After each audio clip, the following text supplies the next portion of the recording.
Good afternoon, everyone, and welcome to the next Foreman case study and our ever-popular case study series. Today, we've got a treat. We don't have just one person to come and talk to us today. We've got two. So we have Imri and Elad from MyHeritage, who are going to talk to us a little bit about what they do with Foreman. So, guys, welcome to the broadcast. Thank you. Thank you. It's great to have you. Thanks very much for taking time out to come and talk with me today. So why don't we just start with a little bit about you guys. Tell us a little bit about yourselves and a little bit about MyHeritage maybe and what you do. Okay, so I'll start. My name is Imri. I've been in MyHeritage for almost 3 years now. I'm leading the production team in MyHeritage, and I'll let Elad introduce himself. I'm Elad. I'm with MyHeritage for about 4.5 years. Even before there was a production team, and now I'm just one of Imri's team. And a little bit about MyHeritage. MyHeritage exists for about 10 years. It has about 80 million registered members, about 2.6 billion profiles, about 28 million family trees, about 3.5 billion historical documents and records, 2 million photos. It's been translated for 42 languages, and we are about 150 employees. And we are obviously about sharing your heritage. Yeah. Sure, it's a genealogy website, right? Yeah, exactly. Website's the wrong word. System. Cool. Okay, that's interesting stuff. So, tell me a little bit about your infrastructure and how you how Foreman helps you out with it. MyHeritage is mostly based on bare metal. So this is where Foreman fits in. We use it to manage the life cycle of the servers. We will show a bit more later on, but basically use it for the life cycle.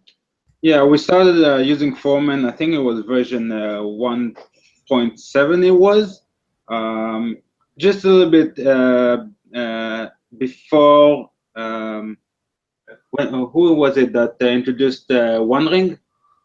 Then dropped it. Yeah, Outbrain started and had a meetup about their One Ring. We started using Foreman. Gradually, we started adding more and more servers. Now we have around how many? I think around 400. 500 hosts. No, yes, 540. Yeah. Overall host. For the most part, they are, as Imri said, bare metal. We also have quite a few virtual machines running mostly on OpenStack. Oh, cool stuff. Cool stuff. So, what was I going to say? So firstly, for those watching, I should always point out that if you want to interact with the case study as we start talking in a bit more detail, please do hop on and ask questions. There is a Q&A app built into the Google Plus event if you're watching on Google Plus. If you're watching on YouTube, then you can either hop over to Google Plus or you can hop into our Foreman IRC channel and we will see questions there. So that would be #theforeman on Freenode. And I will be monitoring both sections. So, okay, so I've got a bit of a picture. We're talking 500 hosts. We're talking mostly bare metal, a little bit of virtual machine stuff. So what do you manage with Foreman? Foreman's a big project, right? So there's lots of different pieces that some people turn on, some people turn off. So are we talking just provisioning? Are we talking Puppet or Chef or something like that? What pieces do you use? No, we use only the provisioning. We do use Foreman to bootstrap Puppet, but we manage Puppet outside of Foreman. We are big users of the Discovery plugin. The Discovery plugin is an integral part of our lifecycle. We actually dropped Foreman as ENC when Puppet turned to version 3, and Foreman just lagged behind.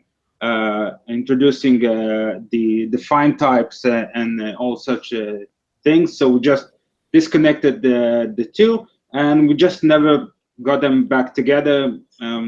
No actually special reason, I think.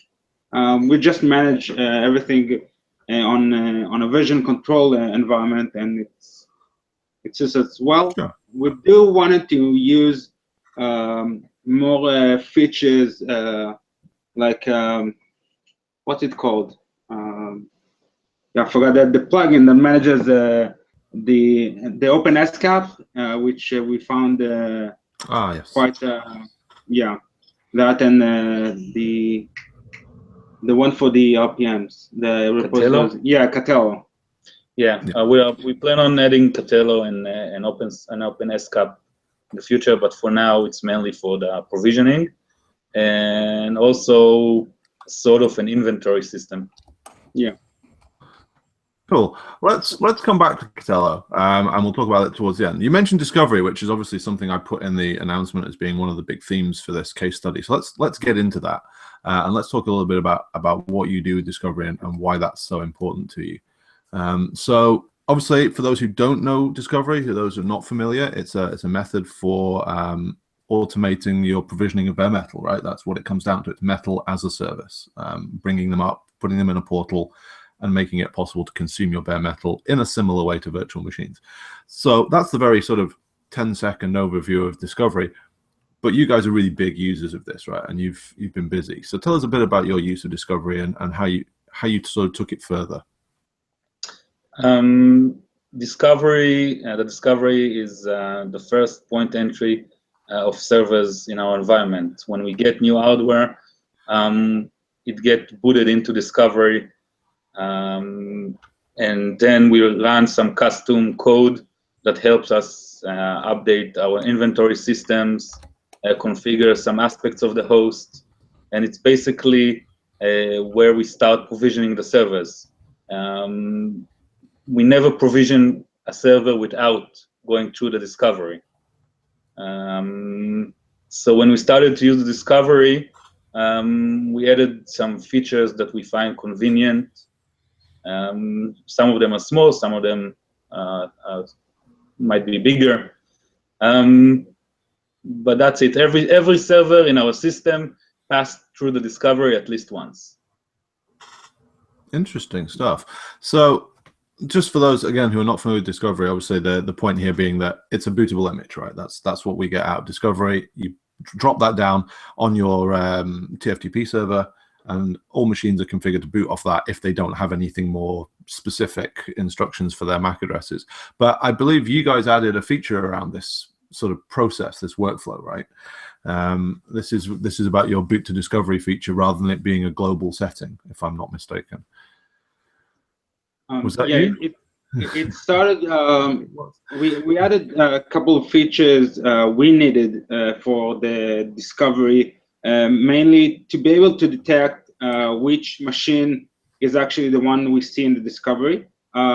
We also had rack tables, which is another tool to manage assets in a cage or in a rack or whatever. And we needed a way to identify which server in the discovery is the one in rack tables. And what we found out that it's easier to use actually the switches to tell us which is which using LADP, sorry. And the host, when it comes into discovery image, it boots up, it sends LADP packets, queries the nearby switches, asking them who you are and where am I connected to, then goes to rack tables, try according to that information to understand who he is inside the rack, and then changes either host names, updates rack tables with IP addresses, MAC addresses, whatever needed, and just sync things up. It's mostly useful for new servers that we don't have any information about. The idea is that when we get new servers, we ask our infrastructure team to rack them, and the only thing we know about them at that point is the switch where we ask the infrastructure team to connect them to. So basically, when we provision a new server to the rec tables, all we do is create an object with one interface, with one network link, and then when the image boots up, it uses that information to figure out which object it should update in rec tables, and then fills out all the rest of the information, serial numbers, hardware model, whatever. That's really cool. So that's being done. Is that a rebuild of the image? Is that a zip extension? No. That is a script running inside the discovery using, and we push the script into the image using the zip file that you can use to extend the image. Right. So this is a good example of extensibility in discovery, right? Sorry, you were going to say something else. Yeah, but in terms of features that we added to the plugin itself, we added some visual stuff like the ability to add multiple custom facts to the table of discovered hosts. That was us. We completed an abundant PR that allows you to completely customize the name of the discovered host. We used it in our code for a long time, and there was an abundant PR started by the Foreman team that we took over and completed. And now you can specify a fact or a list of facts to configure a custom hostname. We use it to configure the hostname from rec tables. So when the host finishes to update itself on the rec tables, it fetches the object name and uses that as the host name. Another feature that we added on our fork and then contributed back is the ability to lock hosts into the discovery. In our use case, we have legacy hosts inside the data center, so we don't want hosts to accidentally go into discovery mode. So what we did is we have a menu that you have to tell, a PXE menu that you have to tell the host to go into discovery mode, and then when it loads, it will place a PXE configuration that will lock that host into the discovery mode until it's provisioned. So it allows you to have to use discovery without having it the default PXE option, and without having to select the menu each time the discovered host loses power or reboots or whatever. So it will stick into discovery once told to do until provisioned. Right. Sorry, I'm just going to mute for a sec while this ambulance goes past. There we go. So yeah, so that's exactly what I was talking about just a few minutes ago when I said that you were working, you'd contributed something about changing that booting workflow, right? Because for most people, when you start using discovery, it changes the global nature of that subnet, right? Every machine on that subnet is now going to boot discovery instead of booting off local disk if it's not known to Foreman. And it's not always sensible if you've got a brownfield installation to do that. So this is a really great feature because it's also difficult sometimes to segregate that network, because that's the other solution, right? You make a new subnet, a new separate subnet part of your network that you put discovery on, but that isn't always the best solution either. So this is a really cool feature, and I'm really happy that you guys contributed it back upstream because I think it's got a lot of use, right? There must be a lot of people who've looked at discovery and gone, well, this is all very well, but it's never going to work in my network, right? Yeah, so, especially when we plan on adding more stuff to the discovery process, like reconfiguring raids and stuff like that, and you don't want an host to accidentally enter it. Right, yeah, the last thing you want is to accidentally wipe out a raid array. Yeah, so exactly. Yeah, I have done that. It's not fun. Yeah. So that's really cool. And let me see, what else have I got on my notes here? So you've got some zip extension for the rack tables thing. How complex is that? Is it literally just a script and a couple of binaries? No, it's basically a Python script based on someone else's project. Forgive me, I forgot his name. But it's a public project, and we modified it a bit for our needs. But it's out there, and we can publish the name of the project later on. Sure, if you let me know that later, then I will add it to the show notes afterwards. That'd be great. Any plans to publish the zip file or the script that you guys use, if anyone else out there is using Rectables? Sure, we can. Basically, like I said, it's a public project that we forked, and we will publish. We will publish it, and with our additions on GitHub. That would be cool. I think. Sorry, that would be cool. I think it's an interesting example of what you can do with discovery, right? Because actually, at its core, it's fairly useful. But once you start interacting with third-party systems like Rectables, it becomes really powerful, right? Because that's always been one of Foreman's big things, is about getting into brownfield systems. It's not about, okay, I'm an enterprise customer with 40,000 machines and I can build my new infrastructure from scratch and expand it over time, right? That's nice if you can do that. But most people can't do that. Most people don't have the luxury of rebuilding their entire infrastructure as a greenfield setup. So being able to hook into what you've got already has always been one of our big strengths, and Discovery continues that. But we don't have a lot of great examples of how to do it, right? So I do think if we can link to a few people who are doing this kind of thing, I think that would be really cool to show people what you can do with it. Yeah, I must say that the Discovery image itself, another plugin, made a huge advancement over the years, and it's continued to develop, and it's becoming more and more easy to extend and maintain. The zip file edition is awesome. Before that, we built our own stuff into the image. So each edition meant rebuilding the image, no more. Yeah, that's hard.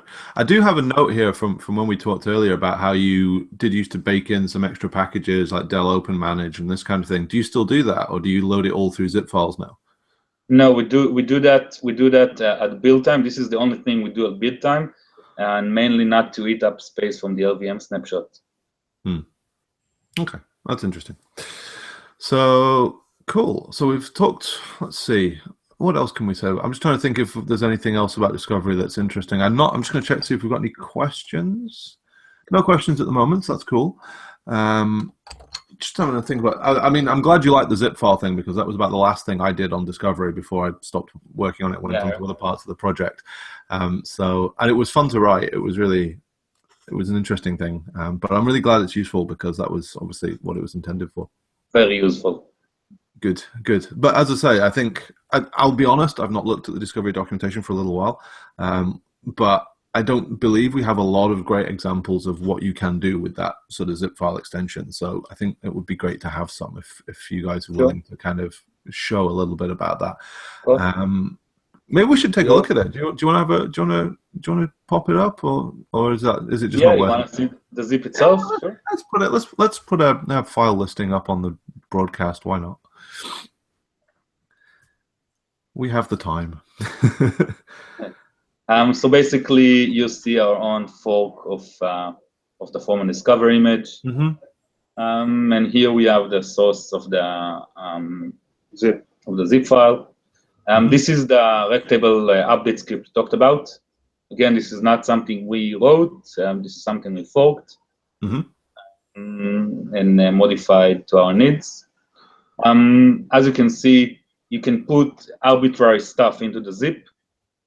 You can push script that will be run during the startup of the image. Basically, we have just simple stuff that we configure some cron task. We run some. We are Dell based, so we run some basic Dell configuration stuff. We also add custom facts, like taking stuff from Rectables, the LLDP stuff, IPMI stuff. But again, just drop whatever you want into the zip file, and it will just get deployed. Very easy to maintain. It's a no-brainer. Cool, good stuff. Thanks for sharing that. So That's Discovery. I think I'll keep an eye out for more questions on Discovery, but I think we've done broadcasts on what Discovery itself is before. We've talked a little bit about the basics. We've covered what you guys do with it. Is there anything else you'd like to talk about or show on the subject of Discovery? No, just to mention that it's been a pleasure contributing stuff back to the plugin. I think we discussed it before. You asked how was our experience of contributing back. Yeah, I'm glad to hear that. It's always nice to see that contribution coming back in from the community. I mean, as the new community manager, it makes me feel very warm and fuzzy, right, when I see lots of contribution. Yeah. So I'm really happy to see that. But I'm really pleased to hear that it was a pleasure to do. There are people who, well, people wrong with there are projects where people are happy to contribute, but perhaps the process of contributing isn't so pleasant, right? So I'm really pleased to hear that even just being a part of the community is good for you. So that's really nice. And thank you for the kind words. So let's talk a bit about the other big theme of this plugin if we're done with Discovery. So this is all about extending Foreman itself. So we talked about extending Discovery, which is great. Let's talk about extending Foreman itself. So one of the things I know you guys have done is to build a sort of self-service portal for your developers, right? And you've done this with a custom plugin for Foreman. So let's talk a little bit about that. Do you want to show it off, and then we can talk about it? Sure. I will show it off, and then I will pass the mic to Elad, which was the main active spirit behind it. I just have to mention one point. It's not actually a plugin in the sense that you can install it on any Foreman. We actually had to take the source code of version 1.7 and alter it directly, and not using a plugin due to several restrictions, mostly time-based. Yeah, it is installed as a plugin, but we rely on specific stuff a lot. Right. Okay. I'll show. Let me show what it does. Let's show it off, and then we can talk a little bit about what restrictions you ran into and how we can maybe make that better in the future. I think it's better to start on what's the reason behind creating such a portal. And yes. The reason was to provide the R&D company a tool that will allow them to create virtual machines from an image in a very easy way that would also manage the DNS, the DHCP, everything. Just one click, and that's it. That's the main logic. There was a tool that we wrote, which relied on many scripts, Bash, using PHP, and all sorts of stuff. And then we moved to OpenStack and decided to put Foreman over it. One of our main problems with the old solution was it was very coupled with the Zen server. Mm-hmm. And it wasn't generic enough to be decoupled easily from Zen server. It didn't support multiple hosts, and it had some scalability issues. So then we thought what would be a better choice for it, where the requirements were to be able to support multiple virtualization platforms, to be scalable and maintainable, to base it on something that we don't have to maintain by ourselves completely. So since we had a lot of experience with Foreman at the time, Foreman became the obvious solution. And for the virtualization platform, we chose the OpenStack with Ceph as the storage backend to make it completely scalable. Nice. Yeah, I mean, it's a great premise to try and get your developers easy access to your resources, right? To give them something they couldn't do with, say, Vagrant on their own laptops. Yeah. Yeah. So that's a great goal. Let's see how you achieved it. You want to show that? Yeah. Basically, what you see here is just a trimmed list are very how to say it in English. Well, we don't have everything you see on a normal Foreman. We removed everything that the R&D just don't care about. Technically, we would also remove operating systems we can. You have the list as it was, as it would be in just any normal Foreman. As you can see on the top, you have almost zero menu. Nothing at all, just the things that you need to see. You can either create a new server or just list the servers. There's nothing else.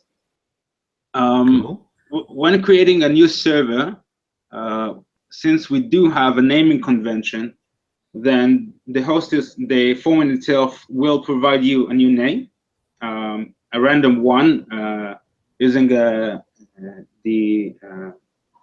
naming template.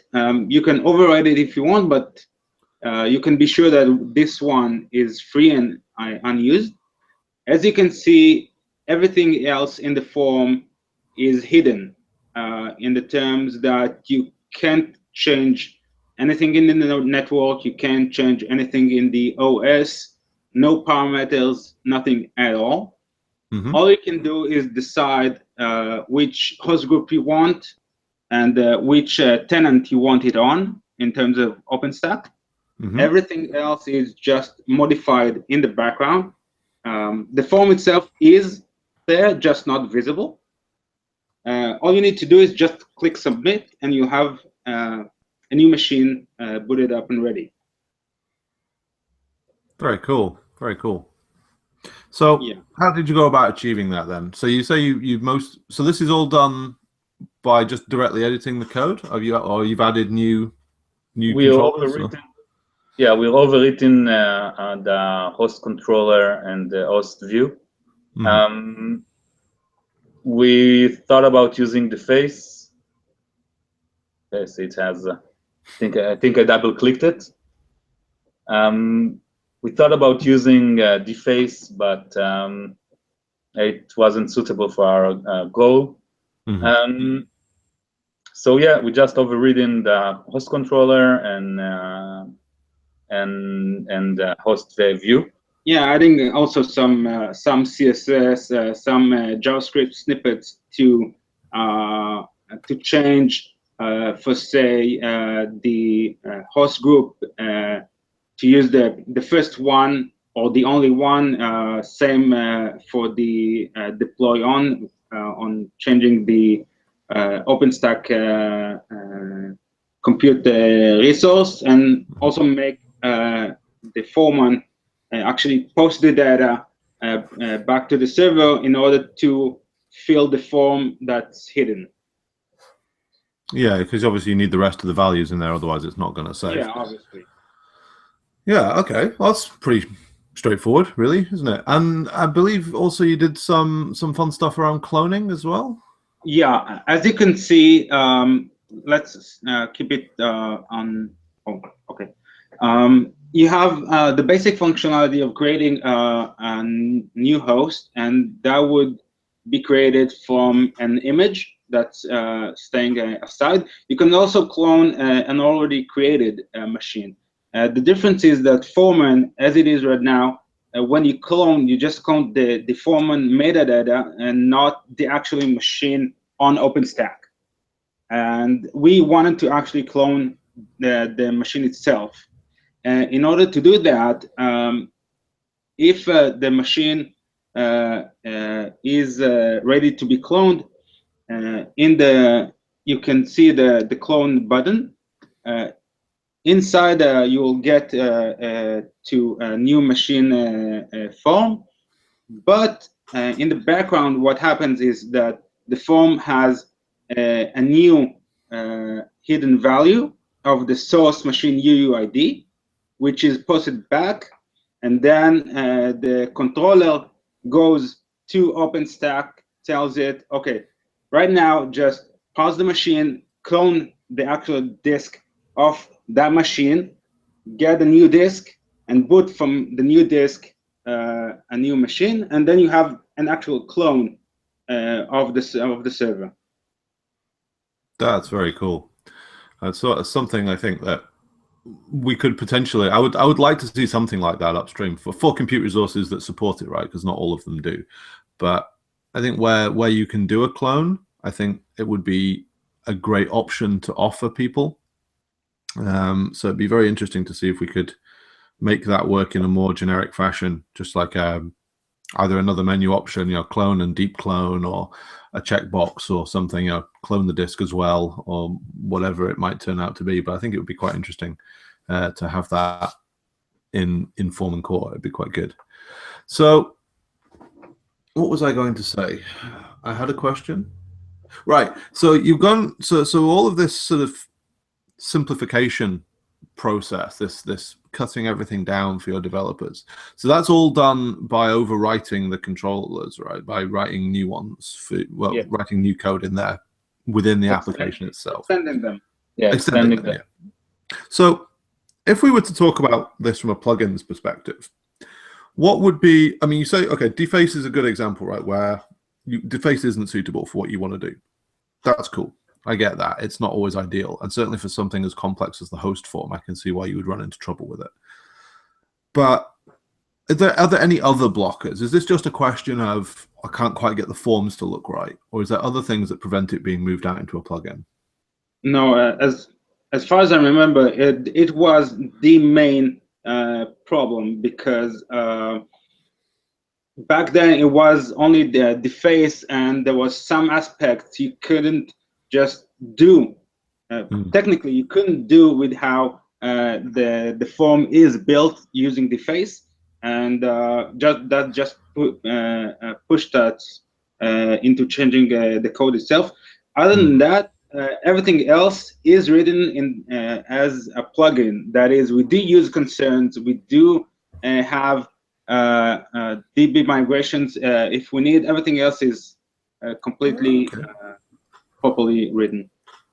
If you want people to see this, you'll need to zoom in a bit. Sadly, the YouTube broadcasts are very low resolution. I'm trying to find if I have it. So the reason I asked that question the way I did is I don't know whether you're aware, but in upcoming versions of Foreman, I can't remember if it's 1.11. I'm pretty sure it's merged, so it will be in 1.12.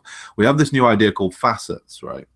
And the idea of facets is to have the core host object with very little functionality, and then different facets onto that code for extending it in different ways. And Discovery is starting to look at how to move to this.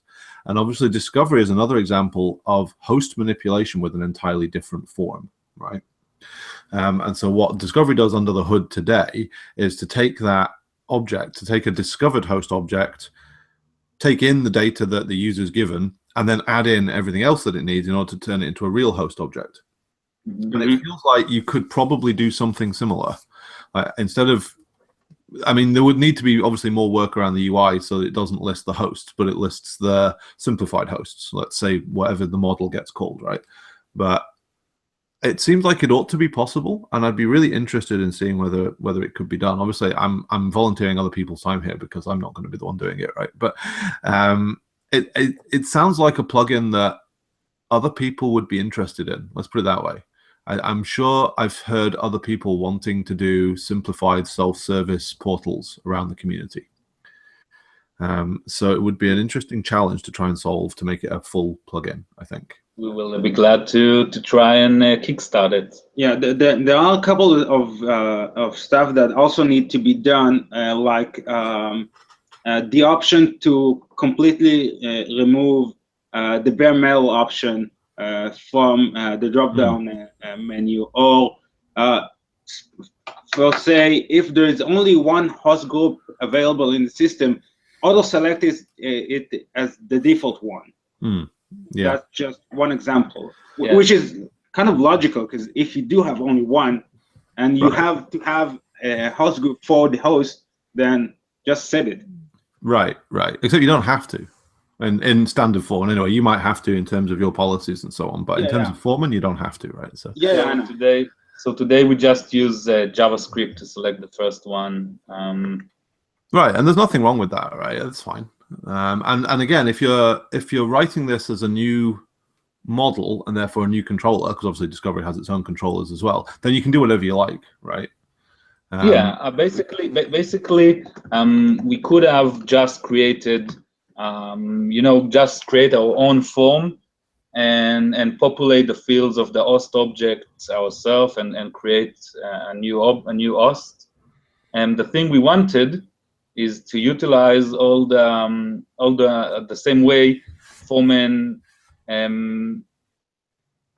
figures out all the settings by itself, like by when you choose the host group, it fills out all the rest of the information, and we didn't want to rewrite the whole logic itself, but rewrite it. So what we wanted is the entire logic, but hidden. Right. Yes, that's a good point. Yeah. Well, not only that, we'd have to look into it. Obviously, I'm sure it's solvable. Sorry, go on. Yeah, I'll just add that within all that we had to do, we also had a time limit. And since for myself, I'm not a Ruby developer. I'm okay in terms of writing Ruby. I'm not an expert, and this was surely my first actual Ruby usage on Rails. And with that, I managed to take Foreman and modify it to our needs within a decent time span, which says a lot about how Foreman is built. That's really nice to hear. I'm glad that you found it easy to work with. Obviously, we do our best to keep a clean code base. We have pretty strict, as you already know, as being contributors, we're pretty strict about how we do reviews and so on, right? So it's good. It's good to hear that pays off, right? That it isn't just doing it for the sake of it. So that's cool. What else do we need to mention? So that's really cool. And I think to close that section off, I think, yeah, I have heard this topic come up before. I have heard this topic of simplified portals come up before, and it would be interesting to see if anybody else wants to collaborate on this, right? If we were to take a basic plugin to the mailing lists and say, hey, who else is interested in this? Should we try and get something going? So if you do choose to do that, obviously I can't promise any dev time, but I will certainly help you promote it and all the rest of it, because I think there'll be people out there who'd be interested. Let's talk about a couple of other things. So you mentioned that you're interested in looking at Catello in the future. I'm assuming that you, along with most of the community who are in the same situation, are blocked by the fact that you can't install Catello on an existing Foreman instance, right? Yeah. This is one of the reasons we don't have Catello yet. Right. It's actually, I think, the only reason. Yeah. That's what I thought. I wanted to get that data point so I can pass that on to the appropriate people and say, look, yet another person who has this problem. It is a huge problem. It's also quite difficult to solve, which is why it's still a problem. Obviously, if it's trivial, we'd have fixed it by now. But it turns out not to be trivial. We're getting closer, though. We are getting closer. So we hope to have that soon. I don't think I've got much else on my show notes here. Are there any other big topics we should talk about, or shall we have some general closing chit-chat? No. I'm, by the way, curious to know how you're planning to allow using Catello on already running Foreman. Are you gonna allow migrating the data, or just add it as a plugin? It will. Now Catello comes with Foreman. You're right. So today, when you install Catello, it's installing Foreman as well. It's a superset of the installer, right? There's more Puppet modules in the installer, and it sets up more things. But ultimately, Catello is a plugin. That's not ever going to change. Catello has, since before Catello was a separate project, a few years back, we turned it into a Foreman plugin, and it's been progressing through the process of getting more and more integrated into Foreman. But it's still a very big plugin. So it looks different. It adds lots of things, adds lots of new pages and so on. But ultimately, under the hood, it's a full plugin. So yes, the plan is absolutely to be able to install it as a plugin on an existing Foreman.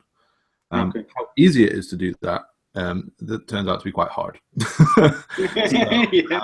So this is why it's still in progress. And if you ping me afterwards, because he's not online at the moment, but I can probably get hold of the people involved in that project and find out just how far along it is and so on. But I can't ask them right now, sadly. So yeah, that's the answer to that one. So let's just have some general chit chat, just to sort of get a picture of you guys as Foreman users. So what's your favorite? Don't say discovery, but apart from that, what's your favorite feature in Foreman? What's the thing that you really love? I think Foreman as a whole, there isn't something very unique in the system. It's just the system itself, how it integrates things and does the work for us. I think for me it's how it decouples the underlying infrastructure from the host itself. A host on OpenStack is the same as a host on bare metal. It looks the same, it behaves the same. Foreman gives you the same UI, the same API. If tomorrow we decide to move from bare metal to something else, or from one virtualization platform to another, we won't have to redo a lot of our stuff. That's good to hear. That's a nice answer. I like that answer. I'm a particular fan of the proxy for exactly the similar reasons, the decoupling infrastructure and having a consistent API. I want to amend my answer. No, but you're right. I mean, that's one of the things we say to people when we go to conferences, right? Is like, yes, it abstracts away what's going on underneath. And if you've got people who just do not care, whether it's libvirt, OpenStack, bare metal, AWS, whatever, it always looks as similar as it can be, right? So it's good. Yeah, and if you mention the proxies, then yes, then it simplifies all the usual tasks you have to do when you add a host. So you don't have to worry anymore about DNS. You don't have to worry anymore about the DHCP. We use the hooks, so you can do all sort of other stuff there. It removes the. It can delete the host from the Puppet DB. Oh, you use Foreman hooks as well. That's cool. It's a nice plugin. It's Foreman hooks. Yeah, it is very. Not too dominant that one. Yeah, it is useful. It's one of those kind of, what's the word I want? It's sort of a baseline, right? If you can't do this any other way, any way more elegantly, you can always write a script and throw it into Foreman hooks, right? Yeah, we sum it up. and then some years later you come back and you turn it into a real plugin or something. But, exactly. Cool. Okay. What would be? There's probably quite a list here because nobody uses everything in Foreman. But what would be the sort of feature you like the least, or you don't use, or you just wouldn't notice if it went away, if anything? We don't use locations much. Neither realms. Yeah. Mm-hmm. Mm-hmm. There's lots of metadata in Foreman that we don't actually care. Even less so in the new version of Foreman when it introduced companies. I think I just had a glimpse. Sorry, go on. No, go on. I don't remember. You mentioned locations. There's also organizations, and it's organizations. It's the same code base underneath. They're the same thing. Okay. In actual fact, underneath they're just kind of two dimensions of putting a hierarchy into your system, right? So yeah. So I guess it is helpful for people with large organizations, but it's not that we don't like it; we just don't use it. Sure. And are there any annoying bugs, any paper cuts that are really really annoying you at the moment? No, we had some issues with upgrading from 1.7 to 1.9. Yes, that one was a bit shaky. We had yeah. That was part of my fault.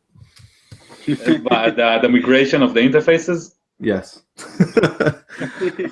That was one of the last big pieces of work I was on before I took a decent break from work. 1.8 with the new interfaces was always going to be a bit shaky because it was such a big change, right? So at some point, the change itself is good to get rid of the primary interface and move to how it is today.